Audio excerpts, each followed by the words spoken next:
Apa nama tokonya? Kasih untuk Tony. Oh, masih.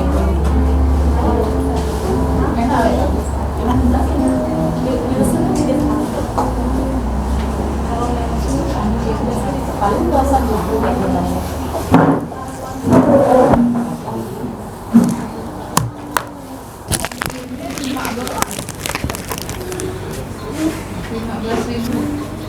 Saudara-saudari di dalam Tuhan Yesus Kristus yang saya kasihi, selamat pagi menjelang siang.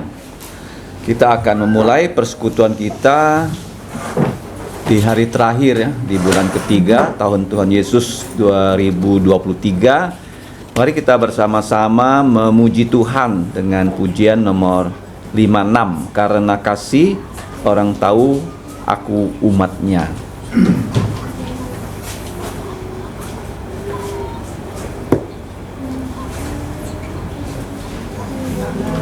Nomor 56. Kita bersatu di dalam roh Tuhanku. Mohon Roh Kudus memimpin agar kita bersatu. 56. Karena kasih orang tahu kita umatnya.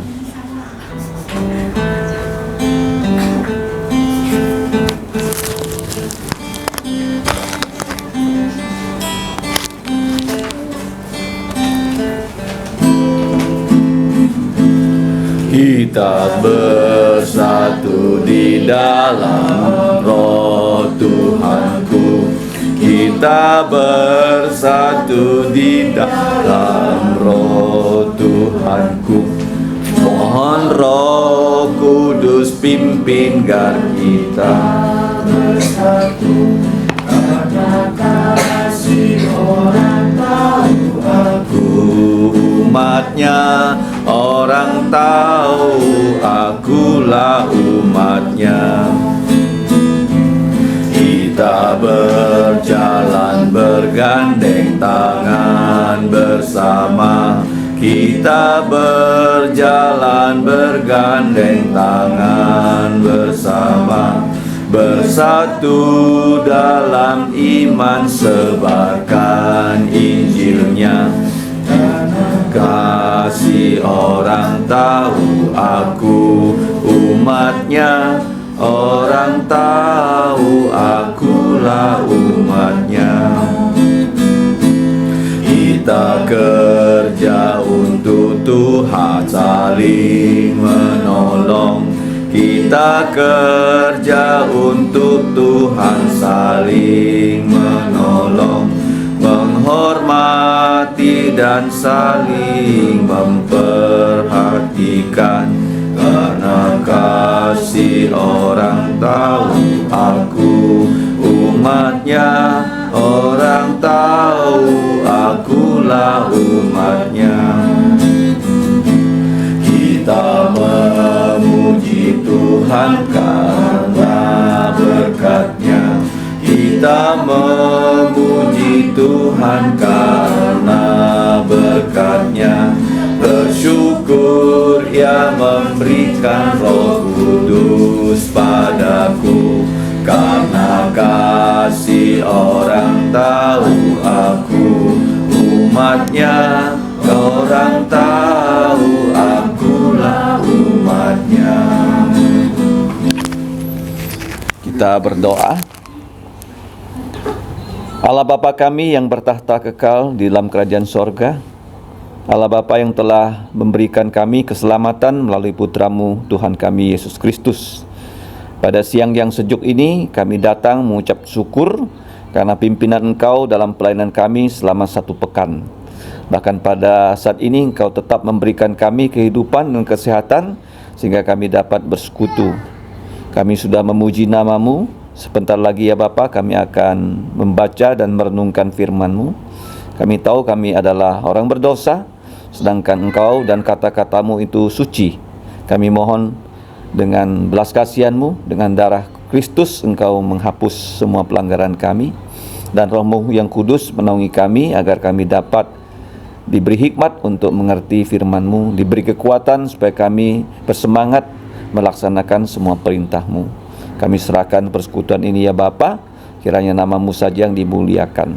Hanya dalam nama Tuhan Yesus kami berdoa dan berterima kasih. Amin. Mari kita membuka Injil Tuhan Yesus. Kita sudah sampai di perikop yang ke-6 atau Injil Lukas pasal 1 ayat 26 sampai 38. Kita akan membaca secara bertanggapan.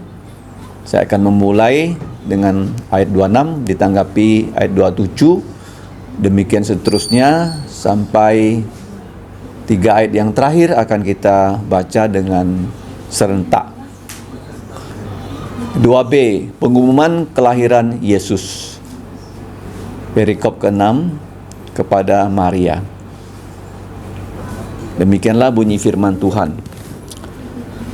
Dalam bulan yang ke-6, Allah menyuruh malaikat Gabriel pergi ke sebuah kota di Galilea bernama Nazaret kepada seorang perawan yang bertunangan dengan seorang bernama Yusuf dari keluarga Daud. Nama perawan itu Maria. Ketika malaikat itu masuk ke rumah Maria, ia berkata, "Salam, hai engkau yang dikaruniai, Tuhan menyertai engkau." Maria terkejut mendengar perkataan itu, lalu bertanya dalam jantungnya, "Apakah arti salam itu?" Kata malaikat itu kepadanya, "Jangan takut, hai Maria, sebab engkau beroleh kasih karunia di hadapan Allah.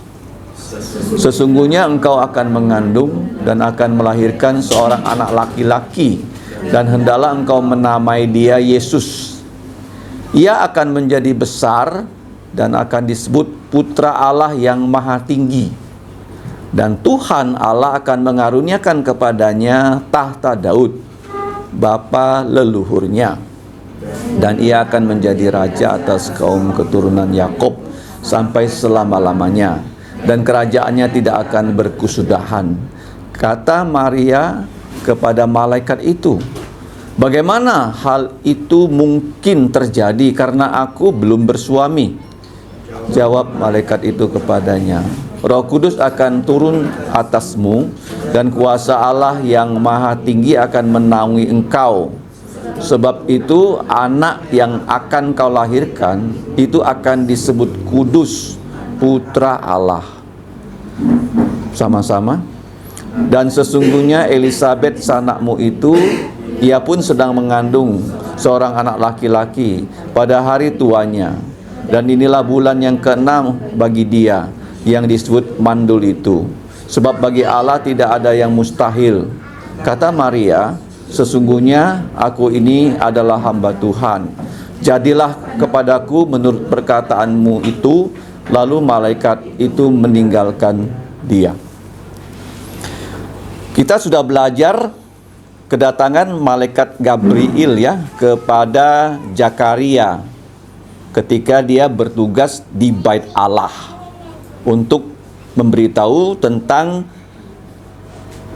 kelahiran dari Yohanes yang diberi gelar pembaptis Nah, sekarang 6 bulan kemudian Allah mengutus malaikat yang sama yang bernama Gabriel. Di Alkitab jarang sekali kita menemukan nama dari malaikat. Ada 3 malaikat yang kita ketahui dari Alkitab, yaitu Mikael. Mikael itu malaikat perang Kalau Gabriel, dia diperintahkan untuk menyampaikan pesan. Itu perbedaannya. Nah, sedangkan malaikat ketiga yang ada nama bernama malaikat Lucifer, yang sudah jatuh menjadi setan atau iblis. Nah, orang Yahudi mereka menganggap ada malaikat yang keempat yang bernama Rafael. Karena waktu Yesus melayani di Yerusalem, ada kolam Bethesda yang bergoncang. Katanya malaikatnya turun, maka penyakit apapun yang diindap oleh manusia, kalau dia terjun ke kolam Bethesda, pada saat malaikat menggoncang air kolam Bethesda, penyakit apapun akan sembuh. Makanya mereka menamakan malaikat yang diberi perintah untuk menggoncang air itu namanya Rafael. Yehova Rafa, Tuhan penyembuh. Nah, kalau Gabriel itu nama yang sebenarnya merupakan jati diri Allah. Gabriel itu artinya Allah Maha Kuasa. Allah, ya, El Gibor, Allah Maha Kuasa. Kalau Mikael, seperti nama Nabi Mika, siapa yang seperti Allah? Jawabnya, tidak ada. Ya. Nah, sedangkan Lucifer, kita tahu dia adalah pemangku terang, karena dia sangat indah, dan sebagainya. Nah, sedangkan Rafael, itu El Rafa, Allah penyembuh. Nah, kita melihat di sini, Tuhan bekerja sesuai dengan schedule ya. Kita manusia meraba-raba ya, proyek-proyek yang mau kita kerjakan dengan timetable kita. Tapi timetable kita belum tentu timetable-nya Tuhan. Paham ya? Dia sendiri punya timetable. Coba kita lihat ya. Ketika Tuhan ingin Yesus itu menjelma menjadi manusia, dia nggak langsung ya mengumumkannya kepada Zakaria dan kepada Maria. Tapi selang waktunya 6 bulan loh. Tuhan tuh punya jadwal kerja. Setelah 6 bulan kemudian malaikat yang sama dikirim dari sorga ke sebuah, di sini dalam bahasa Indonesianya disebut kota. Sebenarnya ini bukan kota. Seperti kita di Parit Baru ini tidak bisa disebut kota. Ya kan? Kadang-kadang zaman sekarang orang bilang kota itu pasti ada mall kan. Parit Baru mana ada mall kan? Ya. Singkawang dulu juga nggak bisa disebut kota karena nggak ada mall. Sintang juga gitu ya. Kota modern biasanya banyak mall. Nah, ini sebenarnya sebuah dusun ya. Kenapa dusun? Seperti Parit Baru ini dusun atau kampung, kotanya kota Pontianak. Kenapa begitu? Karena Maria, Yusuf itu orang miskin. Orang apa? Orang miskin, orang kampung, tinggalnya di seperti Parit Baru lah. Nggak punya rumah di Pontianak. Karena Pontianak rumahnya kan mahal. Kalau Parit Baru, rumahnya lebih murah. Apalagi sekarang rumah di Deskap kan? Kira-kira begitu ya.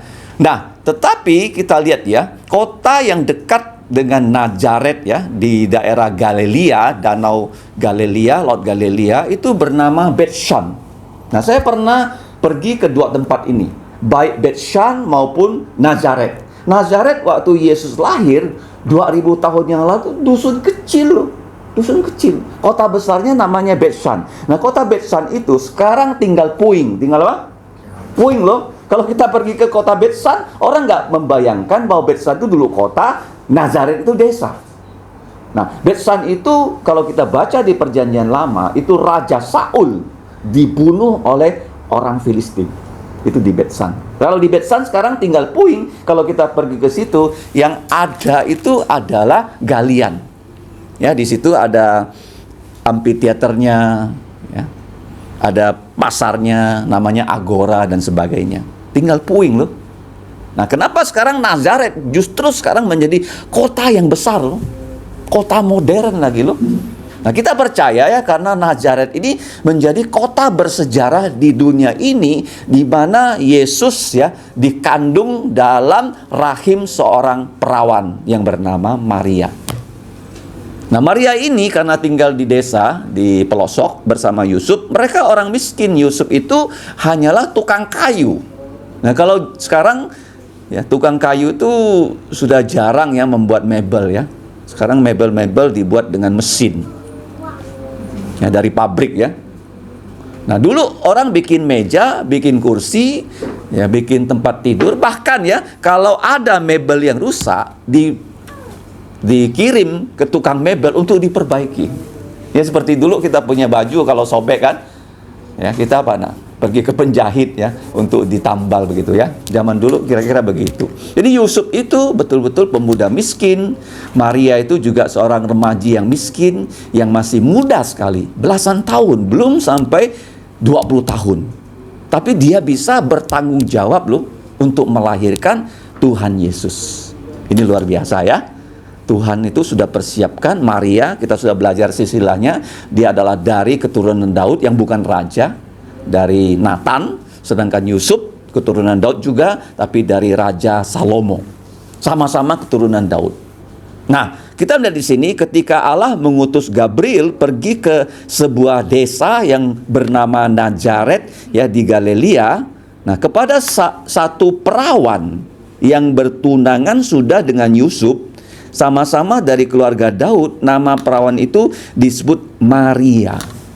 Nah, Alkitab ini adalah dengan background kebudayaan kuno orang Yahudi. Jarang sekali wanita itu disebut namanya. Jarang ya. Hanya tokoh-tokoh tertentu disebut namanya, perempuan ya. Nah, Maria ini nama yang terkenal ya. Ya, merupakan nama dari kakaknya Musa ya, Maryam. Nama yang umum ya. Yusuf juga nama yang umum. Yusuf adalah putra dari Yakob ya. Nah, kita melihat di sini ketika mereka sudah bertunangan. Zaman dulu kalau bertunangan bukan hanya waktunya singkat. Kalau zaman sekarang kita menerima undangan pernikahan. Nah, di situ akan dicantumkan pertunangannya 2-3 minggu sebelum pernikahan. Kira-kira begitu ya. Kalau orang Tionghoa itu masih ada ya budaya pertunangan. Ya, waktu kita menerima undangan pernikahan dicantumkan juga di situ kapan mereka bertunangan. Artinya proses dilamar dan sebagainya. Nah, tetapi untuk orang Yahudi mereka bertunangan itu bukan seperti sekarang. Nah, kalau zaman dulu bertunangan sudah ada surat nikahnya. Ya, cuma mereka belum menjadi suami istri. Biasanya mereka bertunangan itu 1 tahun untuk persiapan pernikahan. Tetapi mereka belum ya sebagai suami istri yang tinggal dalam satu rumah. Kenapa pertunangannya cukup lama? Ya karena zaman dulu ya mereka perlu persiapan ya untuk membentuk satu keluarga. Ya tidak mungkin ya, serta-merta bertunangan terus menikah. Nah, waktu Yusuf sudah bertunangan dengan Maria, mereka sudah punya surat pertunangan. Kalau sampai bubar pertunangan itu tidak dilanjutkan ke pernikahan, itu namanya perceraian loh. Karena sudah ada surat nikahnya, cuma belum dilaksanakan pestanya ya di dalam tenda. Nah, waktu seperti itu 6 bulan kemudian setelah malaikat Gabriel bertugas ke Yerusalem, malaikat yang sama masuk ke rumah Maria. Nah, malaikat itu roh ya. Kalau di sini ada malaikat, kita nggak bisa lihat dia loh. Ya kan? Kalau Tuhan sudah utus malaikat, kita nggak bisa lihat karena mereka tuh roh. Kecuali mereka diberi perintah untuk menampakkan diri dalam bentuk manusia. Jadi malaikat Gabriel ini usianya sudah setua bumi ya, ribuan tahun. Pada waktu itu 4.000 tahun. Tapi waktu dia menampakkan diri, dia bukan bentuknya orang tua gitu ya. Kalau semakin tua kita semakin nampak ya. Betul nggak? Seperti di sini yang paling tua tuh Pak Daulat kan, 70 tahun lebih kelihatan ya. Dia lebih tua daripada saya. Ya, kalau kamu lihat ya, di antara guru mungkin yang muda adalah Mawar ya. Nah, Mawar mungkin lebih tua dari Elvia, terus Tia ya, masih muda sekali ya. Kalau kita sudah 40 tahun, ya 50 tahun, 60 tahun, kelihatan sekali. Jadi malaikat ini walaupun usianya sudah 4.000 tahun, ya waktu menampakkan diri nggak mungkin ya jenggotnya panjang gitu ya. Enggak. Masih muda. Ya, masih muda. Ya, karena mereka hidupnya abadi. Hidupnya apa?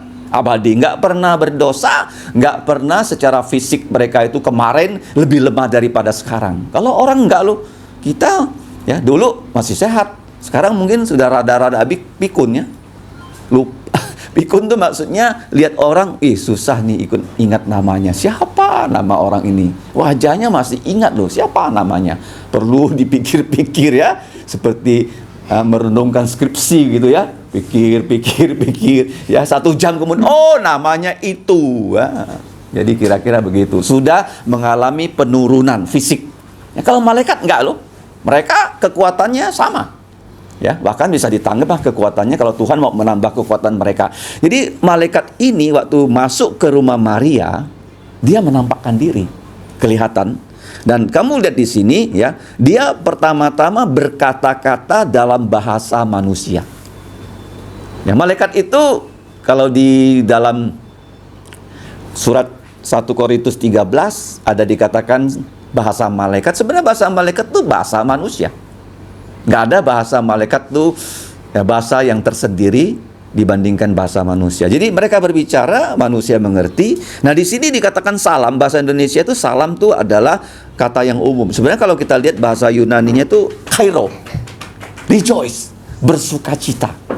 Itu salam yang paling umum di perjanjian lama adalah Kairo. Makanya ada kota di Mesir namanya Kairo. Ibu kota Mesir sekarang namanya Kairo. Kairo itu artinya apa? Saya bersuka cita. Kamu bersuka cita. Artinya begini loh. Malaikat ini datang kepada orang yang akan Tuhan ya serahkan tugas, itu pasti sukacita. Kalau malaikat datang ya ke kota Sodom dan Gomora, itu nggak dia bisa salamkan Kairo ya, karena dia mau menghukum kota itu. Paham ya?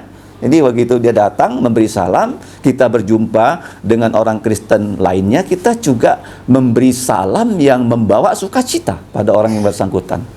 Paham ya? Jadi kedatangan kita tentu ya karena kita diutus oleh Allah. Ya, waktu kalian mengajar ke kelas, ya kalian diutus ya oleh Tuhan Yesus untuk menyampaikan ya pelajaran dan menyampaikan firman, ya pasti ya sukacita. Ya, di waktu dikatakan sukacita, hai engkau yang dikaruniai, ya jadi karunia itu kata yang penting ya. Dalam bahasa Yunaninya itu charis ya. Artinya hadiah yang diberikan cuma-cuma dari Allah pada manusia. Kita nggak perlu keluar apapun juga. Asal kita mau terima hadiah dari Allah, kita dapat. Contohnya keselamatan.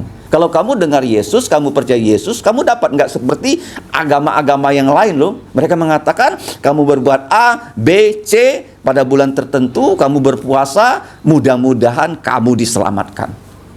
Masih mudah-mudahan loh. Cara ngitung mudah-mudahannya bagaimana? Nggak ada formulanya. Kalau kita enggak loh. Kamu dengar Yesus, kamu percaya Yesus, kamu dapat. Paham ya? Semua sudah lengkap disiapkan oleh Allah. Itu namanya anugerah ataupun karunia ataupun charis. Nah, kemudian ketiga kalimat dalam kalimat ini ya, kata-kata yang ketiga, klaster ketiga, Tuhan menyertai engkau. Ya, jadi ini penting ya, seperti gelarnya Yesus, Immanuel ya. Allah beserta kita. Ini adalah pernyataan yang penting sekali. Kenapa? Karena kalau kita lihat ya, sejak Adam dan Hawa jatuh dalam dosa, manusia itu sudah terpisah dari Tuhan. Ya. Kenapa kita bisa disertai oleh Tuhan? Karena ya, kita percaya Yesus ya, darah Yesus membasuh dosa kita, kita langsung menjadi manusia yang kudus, yang pada saat kita percaya, kita sudah siap pulang ke sorga loh. Siap loh. Jadi nggak ada istilah, oh kamu sudah percaya Yesus, oh kamu belum suci, kamu perlu menjalani hidup suci, baru nanti ya setelah kamu siap Tuhan panggil kamu ke surga. Enggak loh. Begitu kamu percaya Yesus dan saya percaya Yesus, kita nih orang yang sudah siap masuk surga. Paham ya? Tetapi kenapa Tuhan izinkan kita masih tinggal di bumi yang penuh dengan pergumulan, sakit, perjuangan dan sebagainya? Karena Tuhan ingin kita bersaksi. Bersaksi loh. Ada tugas yang harus kita kerjakan. Jadi untuk mengerjakan tugas Tuhan, satu hal yang tidak boleh tidak ada, Tuhan harus menyertai kita loh. Kalau Tuhan tidak menyertai kamu dan saya, tugas apapun gak akan berhasil. Gak akan apa? Berhasil. Gak mungkin. Mau kamu pinter, mau kamu punya prestasi ya, dalam tugas rohani itu gak penting. Ngerti gak? Yang penting Tuhan menyertai kita, kita melaksanakan sesuai dengan pesan-pesan Tuhan, maka nama Tuhan dimuliakan. Ini bedanya ya antara orang Kristen dan orang yang tidak Kristen. Orang Kristen setelah dia percaya Yesus diberi tugas, walaupun tugasnya susah. Seperti kalau kita lihat ya, kehidupan Tuhan Yesus begitu susah. Lahir di keluarga miskin, kemudian waktu dia melayani ya, dia sering kali ya diburu oleh pemimpin Yahudi untuk dibunuh loh. Tapi terus dia bisa berjalan. Ya, karena ada roh Tuhan menyertai dia. Jadi kita juga begitu ya. Dalam pelayanan kita di Sekolah Kristen Kalvari, ini kata penting loh. Tuhan menyertai kita. Nah, bagaimana syarat Tuhan menyertai kita? Satu saja loh syarat loh. Tuhan menyertai kita, Dia ingin menyalurkan berkat rohaninya melalui kita. Saya ingat kata-kata dari almarhum Dr. S. Hato. Dia mengatakan begini, kita ini harus menjadi pipa yang suci. Kalau pipa kita bersih, kudus, hidup kita kudus, maka ya Roh Kudus bisa menyalurkan berkat kudus itu lewat kita. Kalau kita hidup tidak kudus, ya maka nggak mungkin ya Roh Kudus menyalurkan berkatnya melalui kita. Jadi intinya di situ ya, Tuhan menyertai kita untuk ya menjadikan kita sebagai alat yang menyalurkan berkatnya. Kalau kita lihat di sini, Maria terkejut ya karena nggak ada janji, tiba-tiba malaikat datang ke rumahnya dan menyampaikan kata-kata kepadanya. Jadi malaikat di sini ya dia bertanya dalam lubuk jantungnya, apa arti salam itu? Kemudian malaikat melanjutkan kata-katanya kepada Maria, jangan takut hai Maria. Ya, kita lihat di sini ya. Waktu kita membaca ya kata jangan takut ya di Alkitab tuh banyak sekali kata jangan takut. Nah, kenapa waktu Maria bertemu dengan malaikat, Maria menjadi takut? Bahkan dikatakan di bagian kitab suci yang lain, seorang rasul pun seperti Rasul Yohanes ya, putra Zebedius, waktu dia bertemu dengan malaikat, dia salah sangka loh. Dia menyangka bahwa malaikat itu adalah Allah, dia menyembah dia loh. Bayangkan ya. Nah, kenapa manusia kalau bertemu dengan malaikat menjadi takut? Ya bahkan dikatakan prajurit yang bertemu dengan malaikat ya di kubur Yesus yang sudah kosong, mereka takut seperti orang mau mati. Nah, ini satu hal yang perlu kita ketahui, malaikat itu suci, tidak pernah jatuh dalam dosa, dan kita manusia itu manusia yang sudah jatuh dalam dosa. Makanya ini satu hal yang wajar, yang suci bertemu dengan yang tidak suci. Yang tidak suci itu pasti ketakutan. Seperti contohnya ya, kalau maling ketemu polisi kan, dia gemetar gitu ya, pasti begitu. Kita juga manusia seperti itu. Makanya malaikat ini berkata, berhentilah takut ya. Kata jangan takut itu artinya berhentilah takut ya, kamu berhenti takut ya. Itu suatu perintah ya dari malaikat kepada Maria. Nah, sebab engkau beroleh kasih karunia di hadapan Allah, ini diulangi lagi. Nah, kemudian inilah pesannya. Sesungguhnya engkau akan mengandung dan akan melahirkan seorang anak laki-laki, dan hendaklah engkau menamai dia Yesus. Nah, ini merupakan satu nubuatan yang sudah disampaikannya sejak manusia itu jatuh dalam dosa kepada Adam dan Hawa, bahwa keturunan perempuan akan menghancurkan kepala ular, dan ya keturunan perempuan ya itu tumitnya akan dilukai oleh ular. Nah, itu hanya disebut keturunan perempuan ya. Tapi dalam Yesaya pasal 7:14, coba kita buka. Di situ lebih jelas ya, dikatakan bukan perempuan tapi seorang perawan muda. Terjemahan bahasa Indonesia ada sedikit kurang tepat. Yesaya 7:14. Sebab itu Tuhan sendirilah yang akan memberikan kepadamu suatu pertanda ya. Pertandanya adalah satu mujizat ya. Sesungguhnya ini mujizat, seorang perawan muda. Tolong diganti, bukan perempuan muda. Perempuan muda itu mengandung itu biasa ya. Perempuan muda mengandung biasa, bukan tanda ya. Setiap saat ada perempuan muda yang mengandung. Tapi di sini ya, satu kali terjadi ya, selama-lamanya seorang perawan muda mengandung dan akan melahirkan seorang anak laki-laki, dan ia akan menamakan dia Immanuel. Nah, tadi katakan Allah menyertai kita manusia yang percaya, tapi di sini dikatakan namanya adalah Yesus. Yesus. Nah, nama Yesus kalau kita lihat di Perjanjian Baru, itu nama yang menjadi kata kunci untuk iman orang Kristen. Kenapa kita bisa diselamatkan? Karena Yesus. Nah, di dalam Perjanjian Lama, nama Yesus pernah saya katakan itu nama yang umum loh. Itu Yosua. Yosua itu artinya Tuhan menyelamatkan kita. Ini bedanya kita dengan iman-iman yang lain, bahwa hanya Tuhan yang menyelamatkan kita. Kita manusia tidak ada kontribusi sedikit pun atas keselamatan kita. Semuanya sudah dikerjakan oleh seorang yang bernama Yesus. Jadi dia adalah Allah, dia menjelma menjadi manusia. Kenapa jadi manusia? Karena dia mau mewakili manusia. Untuk apa? Untuk satu, menjalankan semua perintah Allah, karena wakil manusia yang pertama yang bernama Adam sudah gagal. Dan Yesus ini gelarnya bukan hanya Yesus. Kalau kita baca 1 Korintus 15, gelarnya adalah Adam yang terakhir. Ya, the last Adam. Ya, Adam yang terakhir. Jadi satu orang berdosa, semua berdosa. Satu orang yang menjadi penebus yang menggantikan kita mati di salib. Semua yang percaya pada dia, maka kita selamat. Jadi hukumnya sama loh. Adam jatuh, manusia jatuh. Adam yang terakhir mengerjakan keselamatan di atas kayu salib, dan seluruh hidupnya menjalankan perintah Tuhan. Kita percaya pada dia, kita selamat. Sesederhana itu loh. Makanya bingung juga di dunia ini kenapa begitu banyak agama ya, bikin aturan ini, bikin aturan itu. Orang pun ikut ya, kamu ikut ini, ikut itu, mudah-mudahan selamat. Mengerti ya? Tapi nggak ada formulanya. Di mana? Ya, ada formula dari Tuhan, kamu lakukan ini, kamu lakukan itu, kamu bisa selamat. Nggak bisa lagi, karena kita sudah berdosa, kita nggak bisa lagi melakukan sesuatu untuk diselamatkan. Pasti apapun yang kita kerjakan ada cacat celahnya. Makanya nggak bisa lagi perbuatan baik kita menjadi tiket kita masuk surga. Nggak bisa lagi. Makanya Yesaya berkata, perbuatan baik manusia itu seperti kain kotor di hadapan Allah. Mana mungkin ya kita mau masuk surga, kita kepada Tuhan datang bawa ini kain kotor. Tuhan, ini tiket saya nih. Apa itu?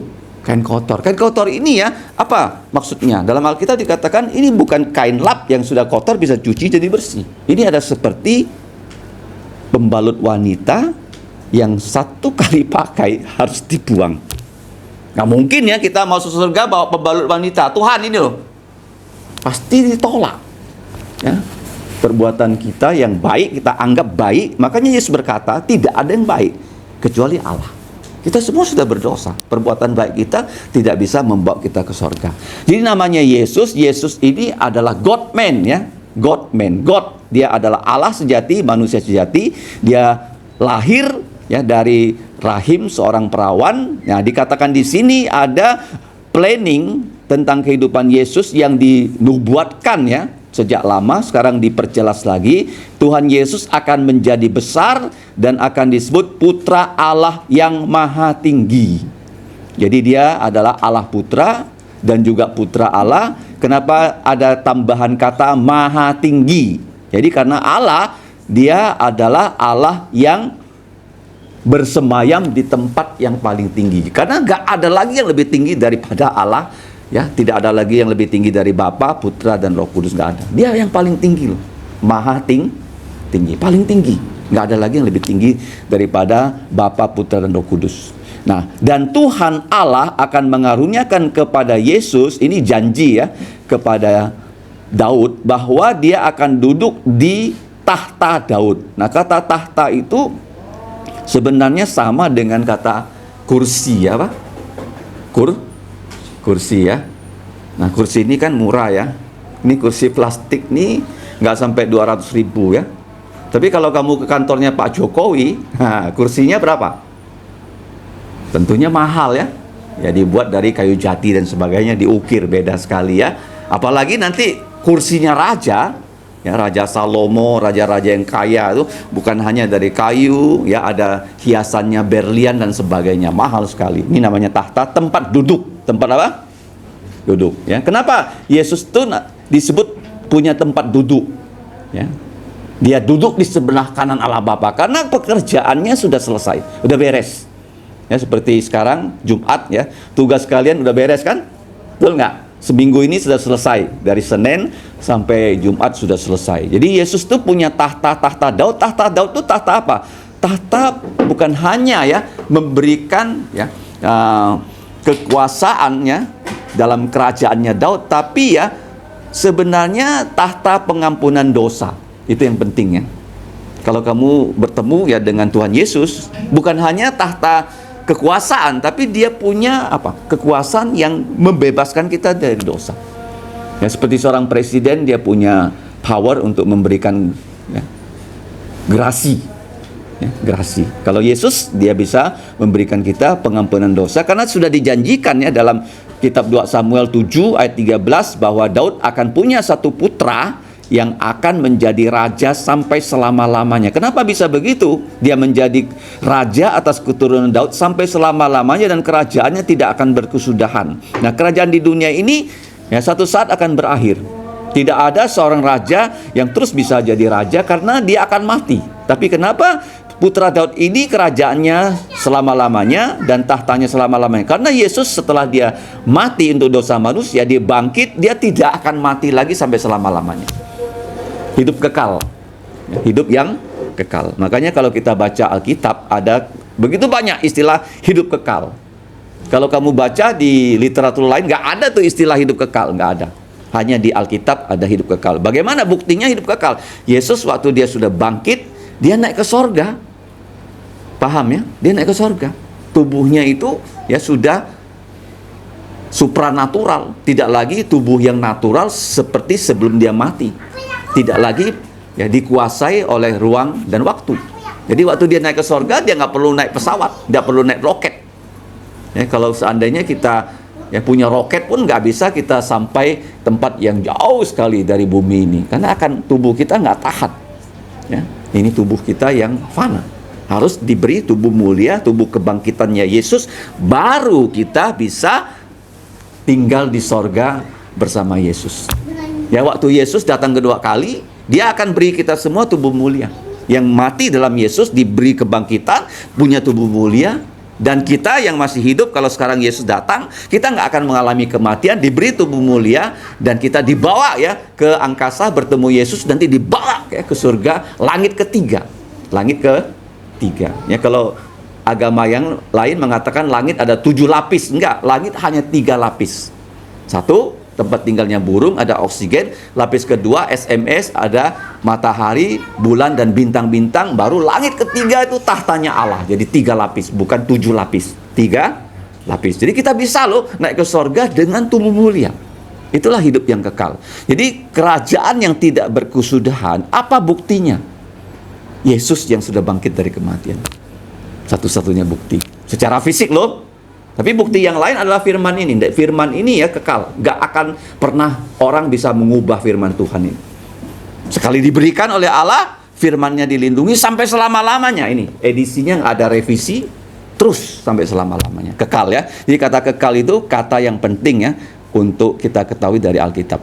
Nah, kemudian Maria di sini, dia berkata kepada malaikat Gabriel, mana mungkin hal ini terjadi? Ya, bagaimana hal ini mungkin terjadi? Karena aku belum bersuami. Memang dia sudah bertunangan, tapi belum hidup sebagai suami istri. Nah, jawab malaikat itu kepadanya, Roh Kudus akan turun atas kamu, dan kuasa Allah yang maha tinggi akan menaungi engkau. Sebab itu anak yang akan kau lahirkan akan disebut kudus. Ini penting ya. Yesus satu-satunya manusia yang kudus karena dia bukan ya dikandung karena pembuahan biologis. Bukan Maria punya sel telur, terus ada sel jantan masuk membuahi. Enggak, bukan. Dia dikandung dengan kuasa Roh Kudus. Prosesnya seperti apa? Kita nggak tahu, dan jangan coba-coba menduga begini prosesnya. Dulu saya pernah dengar seorang pendeta di Jakarta. Dia bilang begini loh, dia terkenal sekali. Dia bilang Yesus tuh lahir secara ajaib. Kamu tahu nggak? Yesus tuh ya karena dia lahir secara ajaib, dia nggak punya udel. Tahu nggak udel? Bahasa Jawa itu apa? Tali. Ya, mana kamu tahu Yesus nggak punya udel gitu. Nggak boleh nggak boleh spekulasi. Pendetanya udah mati. Dia terkenal sekali zaman dulu. Ya, saya suka dengar khotbah dia. Dia bilang karena dia lahir secara mujizat, dia tak punya udel. Gitu. Ya, itu spekulasi. Jadi hanya di sini disebut ya secara gamblang oleh kuasa Roh Kudus. Jadi kamu jangan bilang ya bapaknya Yesus itu Roh Kudus. Enggak loh. Bapak Yesus tetap Allah Bapa, Roh Kudus itu kuasa yang menaungi Maria. Tetap ya.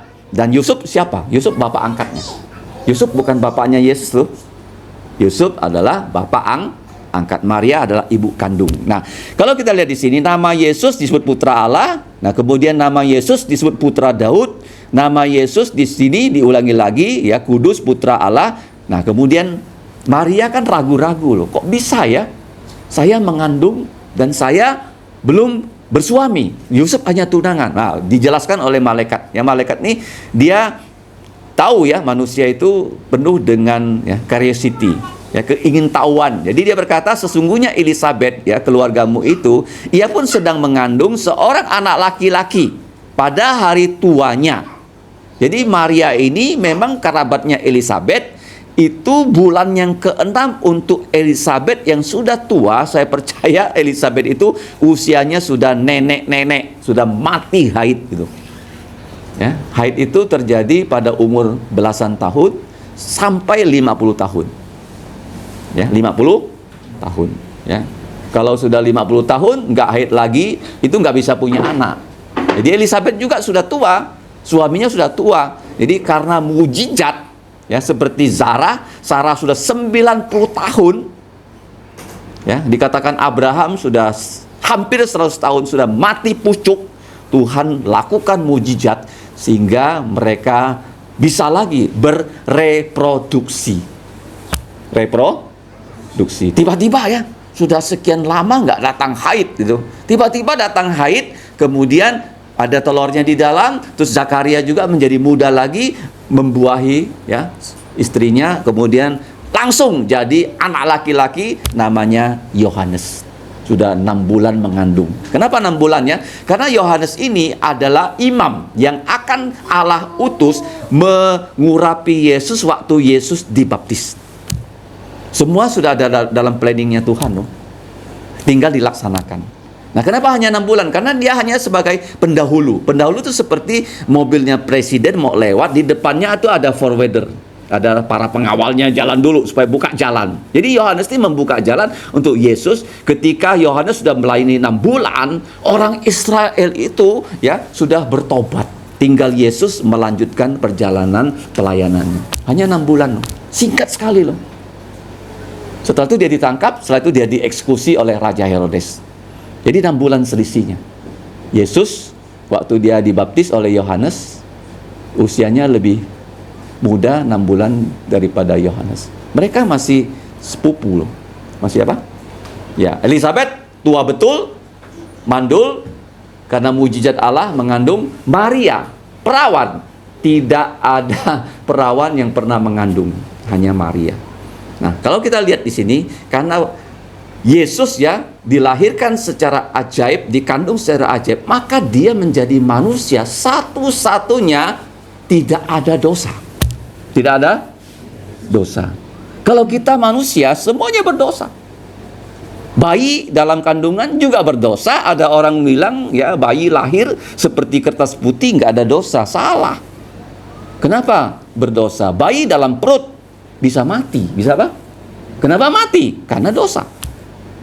Ya, upah dosa adalah maut. Jadi Yesus itu karena dikandung secara ajaib, lahir secara ajaib, dia satu-satunya manusia yang di dunia ini tidak ada dosa dan tidak pernah berdosa, maka dia layak menanggung dosa seluruh dunia. Ini bedanya ya, Alkitab dengan iman-iman yang lain tentang dosa ya. Nah, kita lihat berikutnya. Elizabeth ya sudah mengandung. Nanti kalau kita lihat ya, Maria mengunjungi ya Elizabeth di daerah Yudea. Ya, jalan kaki itu lebih dari 2 minggu ya baru sampai ke rumahnya Elizabeth. Nah, malaikat ini memberi kesaksian ya kepada Maria dan Maria kenal dengan Elizabeth. Nah, sebab untuk Allah, ini kalimat yang penting ya, tidak ada yang mustahil. Ya. Apa itu yang mustahil? Apa yang paling mustahil bagi manusia? Untuk kita yang melayani, yang paling mustahil adalah bagaimana seorang berdosa bisa percaya Yesus. Itu loh, untuk kita ya. Kalau orang yang berdosa, yang sudah hidupnya jauh dari Tuhan, percayanya macam-macam ya, tapi tiba-tiba dia bisa mendengar Injil, dan sebelum dia mati, dia percaya Yesus. Itu yang paling baik loh, dari segala yang mustahil terjadi. Paham ya? Kita berharap ya seperti anak-anak yang begitu nakal di kelas gitu. Pada suatu hari dia sungguh-sungguh percaya Yesus dan Tuhan mengubah hidupnya. Dia menjadi lahir baru loh. Orang yang lahir baru dulu seperti ulat bulu. Ya, kalau kena ulat bulu gatal gitu. Ya, kita lihat anak-anak tuh ya. Dia belum sungguh-sungguh percaya Yesus, dia nakal, dia bisa licik, dia bisa create senario, dia bisa lapor orang tuanya terjadi begini begitu ya. Sehingga kita guru menjadi wah, kelabakan. Ya kan? Nah, tapi kalau dia sudah percaya Yesus, ada firman yang menguasai dirinya, dia akan cek dengan firman Tuhan sebelum dia melakukan segala sesuatu loh. Kita kenapa orang Kristen? Karena kita punya firman. Sebelum kita berkata, sebelum kita bertindak. Nah, inilah pembandingnya. Pembanding. Kalau kita nggak membandingkan firman, ya kita bukan orang Kristen. Makanya di sini dikatakan ya, tidak ada yang mustahil, ya termasuk mujizat, ya kelahiran dari Yesus dan kelahiran dari Yohanes Pembaptis. Nah, kata-kata yang terakhir ini menjadi pedoman hidup kita semua. Kata Maria, sesungguhnya aku ini adalah hamba Tuhan. Jadilah kepadaku menurut perkataanmu itu. Ini yang menjadi satu ajaran bahwa Maria orang berdosa, dia bukan ratu surga seperti yang diajarkan oleh gereja Roma Katolik. Gereja Roma Katolik mengatakan Maria itu ratu surga, Queen of Heaven. Enggak, dia sama dengan kita. Kenapa dia bisa masuk surga? Karena Yesus mati untuk dosa dia. Walaupun dia secara manusia sudah menjadi ibu kandungnya Yesus. Tapi kita nggak bisa sebut ya Maria itu ibunya Tuhan. Kadang-kadang orang mengatakannya dalam istilah orang Katolik ya, Mater Dei, ibunya Tuhan. Tak pas ya, Mater Dei. Tapi Yesus itu punya ibu, kita bilang ibunya Yesus. Ibunya siapa? Yesus. Dia melahirkan Yesus secara manusia, dan posisi Maria bukan imakulat, artinya dia sekarang tetap perawan di surga selama-lamanya. Ya enggak. Setelah dia melahirkan Yesus, dia kemudian hidup dengan Yusuf, dia punya banyak anak. Ada anak laki-laki, ada anak perempuan yang menjadi saudara tiri Yesus. Jadi dia enggak lagi perawan. Paham?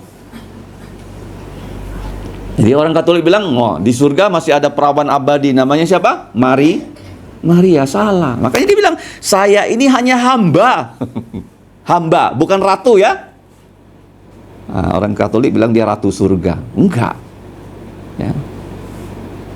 Sesungguhnya aku ini adalah hamba Tuhan. Hamba Tuhan itu apa? Mendapatkan perintah dan kita menjalankan perintah, itu namanya hamba. Kalau zaman sekarang tuh pembantu ya. Pembantu kan disuruh oleh yang memperkerjakan dia melakukan hal tertentu, dia lakukan. Nah, itu namanya pembantu. Nah, malaikat itu setelah tugasnya selesai, dia meninggalkan Maria, dia pulang ke surga. Jadi kita bersyukur ya, pada pagi dan siang ini kita bisa belajar kunjungan malaikat Gabriel yang menyampaikan firman kepada Maria. Maria yang masih sangat muda, hanya belasan tahun, tapi diberi tugas yang sangat besar untuk mengandung Yesus, Allah, kemudian menjelma menjadi manusia. God man, 100% Allah, 100% manusia.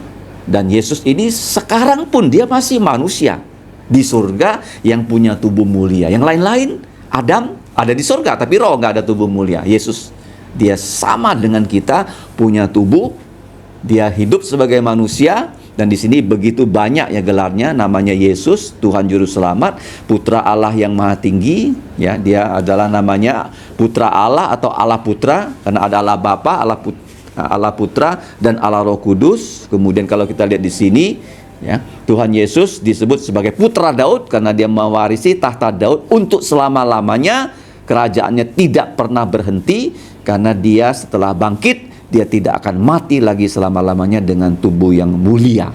Dan Maria pertama-tama dia tak ngerti ya bagaimana pesan malaikat bisa terjadi kepada dirinya yang masih perawan, yang belum punya suami. Tapi malaikat berkata, ini mujizat.